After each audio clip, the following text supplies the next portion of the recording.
Dentro de la complejidad de este libro que comprende inolvidablemente, encontramos frases muy interesantes y dentro de esta particularidad y complejidad, como dije al inicio, encontramos temas como este: la felicidad conyugal, esa ilusión tejida con emociones grandilocuentes, empieza a deslicharse al cabo de 2 años, no más de 3.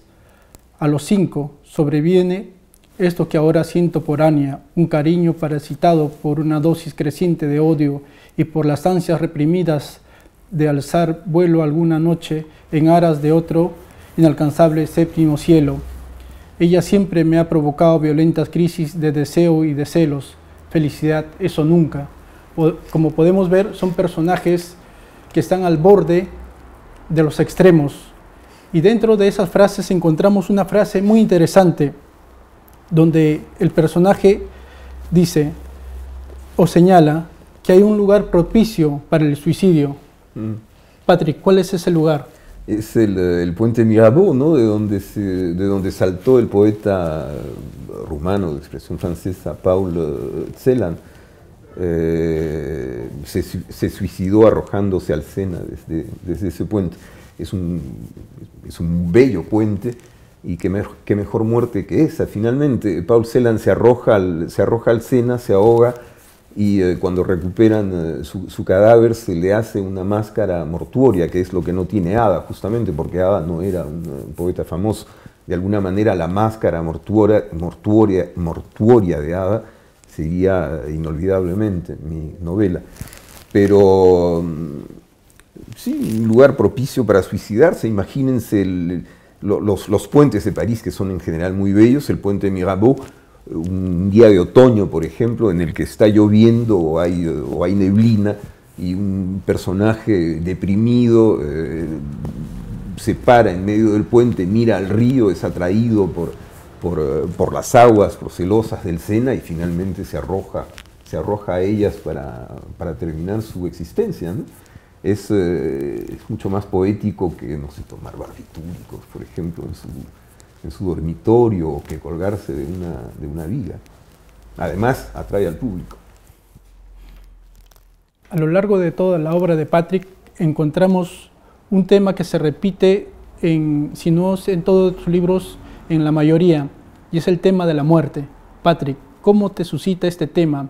¿Hasta dónde te ha llegado, digamos, a la exploración de este tema de la muerte? Bueno, Borges decía algo así como que mientras no nos toque, podemos suponer que somos la excepción que confirma la regla, ¿no?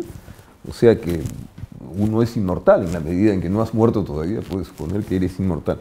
Es una idea que me atrae hasta cierto punto, porque luego me digo, pero ser inmortal es horroroso, porque quiere decir que soportas la muerte de todos tus seres queridos, de toda la gente que has conocido, y tú te vas quedando solo en un mundo cada vez más desconocido, y per secula seculorum. Pero a pesar de ello, a pesar de que ser inmortal sería un destino horroroso, la muerte también es horrorosa, porque significa el final de todo.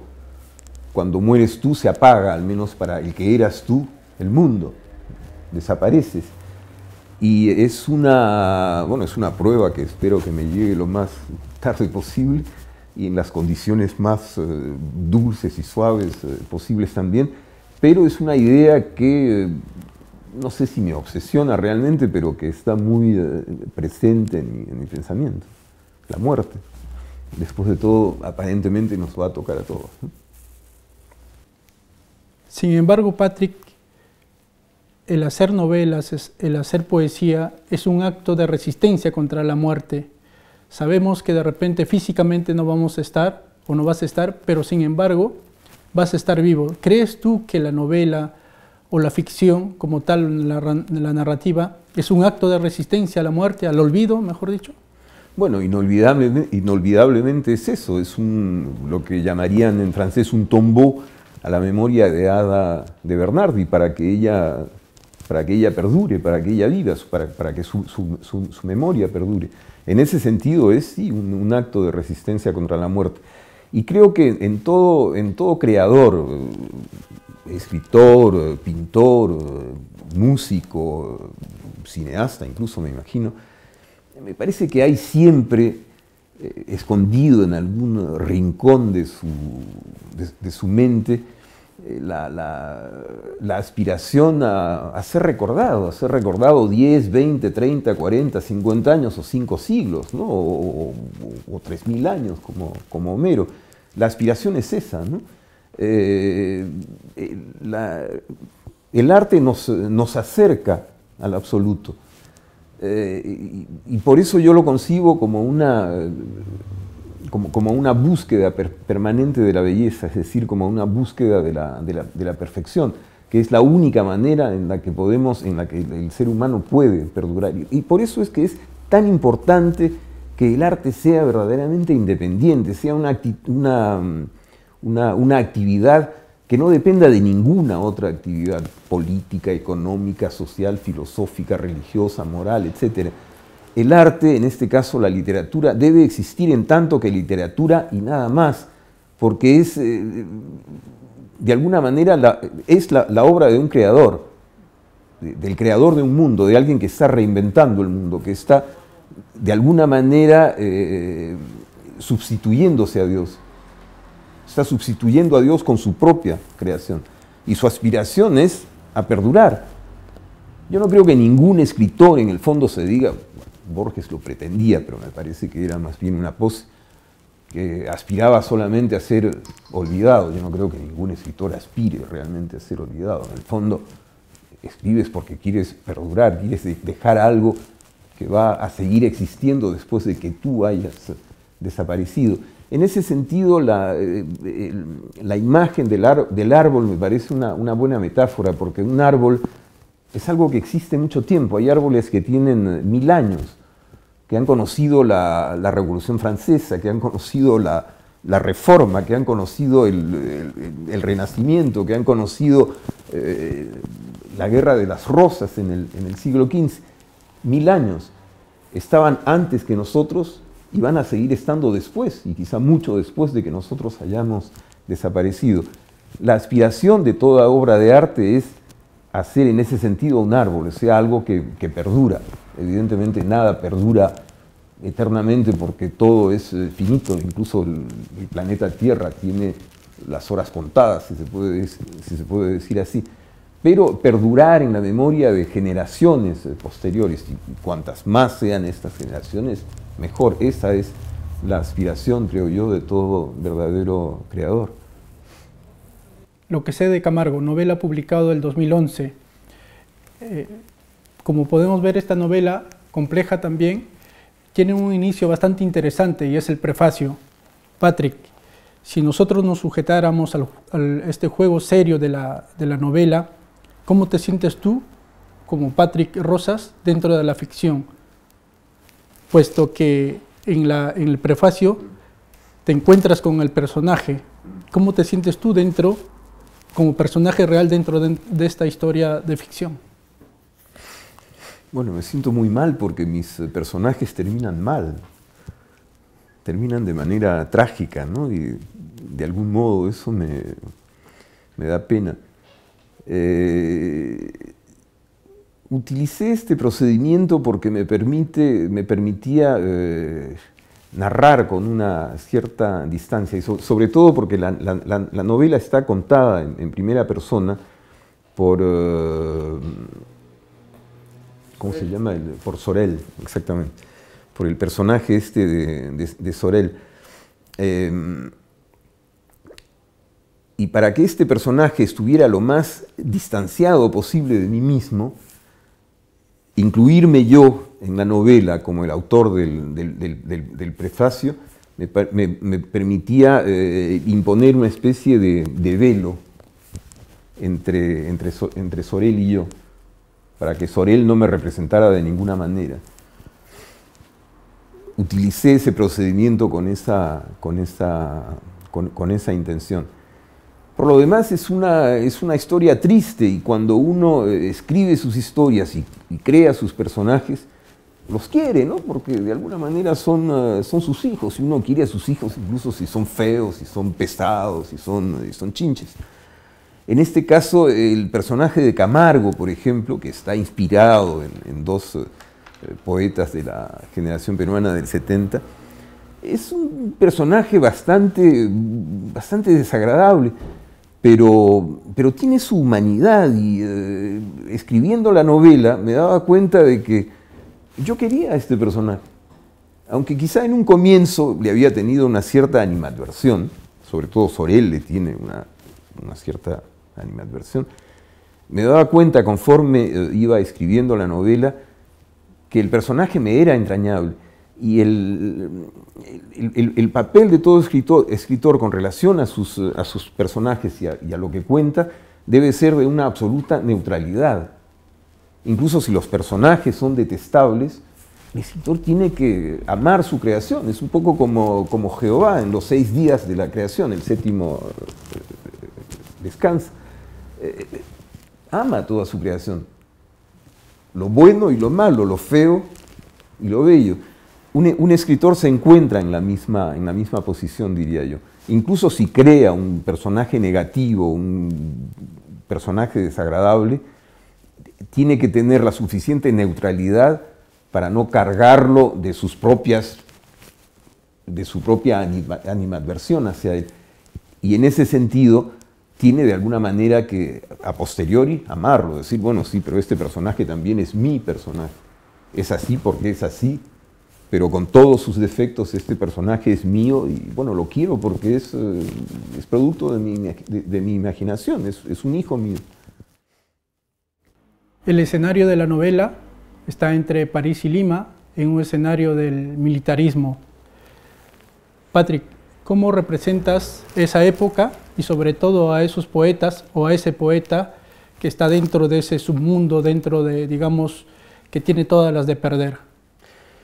Bueno, en realidad la novela comienza en los años 70, durante la dictadura de Juan Velasco Alvarado en el Perú. Pero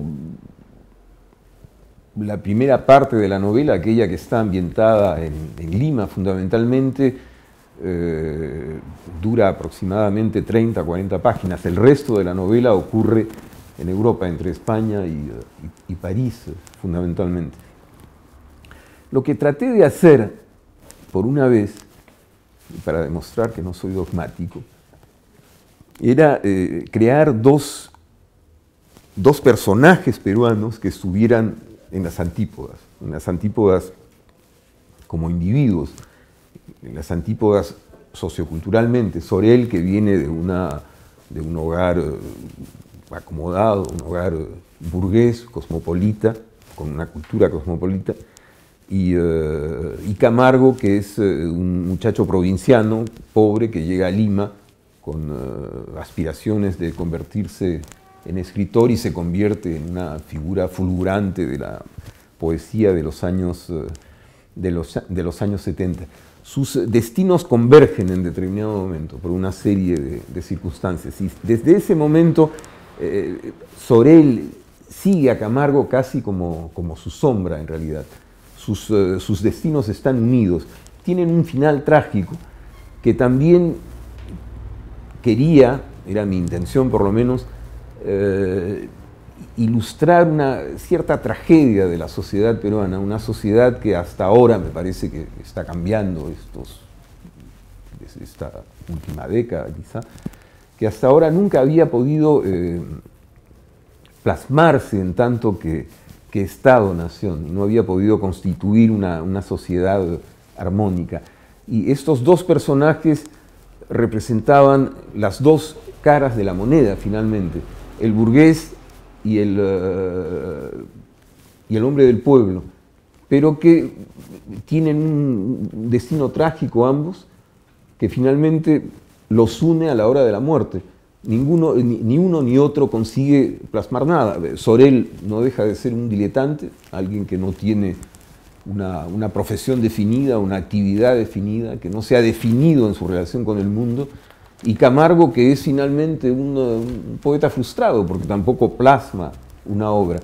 Entonces, al final, a la hora de la muerte, ambos personajes que en mi imaginación debían, de alguna manera, representar un Perú imaginario, o sea, el Perú que yo imagino, se unían en este destino común, que es una especie de aveu d'échec, de confesión de fracaso de una sociedad, la sociedad peruana. Y por una vez voy a decir algo positivo de Perú, porque me parece que desde hace unos 10 o 15 años hay algo que está cambiando fundamentalmente en la sociedad peruana y que tiene que ver con este periodo de crecimiento económico que hace que Perú, por primera vez en su historia, quizá pueda avisorar la posibilidad de convertirse en un país desarrollado y en una sociedad más armónica. Es una perspectiva, el tiempo dirá si esta perspectiva se confirma o no. Hay todavía muchos problemas en la sociedad peruana que el Perú está lejos de haber resuelto. Pero por primera vez me da la impresión de que los elementos del cambio se están moviendo y se están moviendo quizá demasiado lentamente en la buena dirección. Si esto se confirmara, querría decir que Sorel y Camargo serían los representantes de una sociedad peruana del pasado, porque la sociedad peruana del futuro, espero lo más inmediato posible, los habrá superado ya. Para el placer de los lectores vamos a tener la oportunidad de escuchar a viva voz el poema Preámbulo, recitado por el mismo Patrick Rosas. Se trata de la estrofa número 3 del poema. Sales de la noche al aire, no al puro aire de la primera noche, al aire viciado de la noche impura. Tu zapatilla aplasta la hierba mala, el ojo a tuertas mira, la lengua te pregunta, ¿qué soy? ¿Qué quiero? Continuando con eso, con ese poema, Patrick, ¿quién eres y qué quieres? Soy y no quiero nada. Creo que es una frase de Fernando Pessoa, ¿no? Soy y no quiero nada. Soy el que soy el que va evolucionando, involucionando, caminando hacia la muerte lo más lentamente posible. ¿Qué quiero? Mi única aspiración es llegar a ser un escritor universal. ¿Lo llegaré a ser? No lo sé, posiblemente no, pero lo importante no es tanto el hecho de que llegue a hacerlo, ¿no?, sino de que quiera hacerlo y que haga todo lo posible por serlo. Lo más maravilloso en la vocación literaria, en la vocación artística en general, supongo, pero bueno, yo soy escritor, es que en el momento de la creación, sea cual sea tu nivel de escritura, eres un gran escritor, porque te sientes un gran escritor. Estás haciendo eso con amor y estás dando todo de ti. No hay ningún escritor, al menos yo no conozco ninguno, que se diga a sí mismo que es un mal escritor. Si alguien empieza diciéndose soy un mal escritor, simplemente deja de escribir. O sea, todo escritor que publica, es alguien que, por lo menos en el momento de la creación, cree que va a ser o que es un gran escritor, y eso lo mueve. Y en ese momento es un gran escritor porque lo es para sí mismo. Evidentemente, en la mayor parte de los casos, en el 90% de los casos, esto no será refrendado ni por los lectores, ni por los críticos, ni por la historia de la literatura. Pero en tanto que individuo, en el momento de la creación, él es único. Y es un Dios de un mundo menor, quizá, de un universo menor, quizá de un universo muy, muy pequeño y sin interés para los demás, pero es Dios de ese universo suyo. Y eso es lo más grandioso que tiene la creación literaria, y que no tiene ningún otro tipo, que no alcanza ningún otro tipo de actividad humana. Porque la creación artística, la creación literaria, la literatura es un arte, es una de las bellas artes, es una creación que está centrada en sí misma. Es una creación que está centrada en reinventar el mundo, es decir, en crear un mundo, en crear un universo. Y en ese momento el creador es Dios.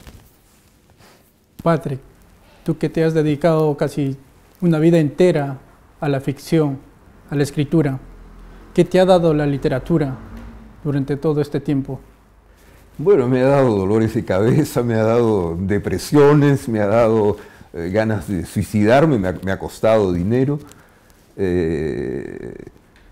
pero también me ha dado muchas satisfacciones, porque por un lado yo me he construido a través de la creación literaria. Y por otro lado está esto que te decía hace un momento, esta sensación única, que es la que tienes en el momento de la creación, de ser un ser único, un creador único, un Dios creador de un mundo que te pertenece. Yo desconfío mucho de los escritores que dicen que sufren cuando escriben, que se quejan por esta vocación esclavizante, que lo es indudablemente, porque la literatura, si es una pasión, es también una obsesión. O sea, vives permanentemente imaginando situaciones, imaginando personajes, buscando palabras, armando frases en la cabeza.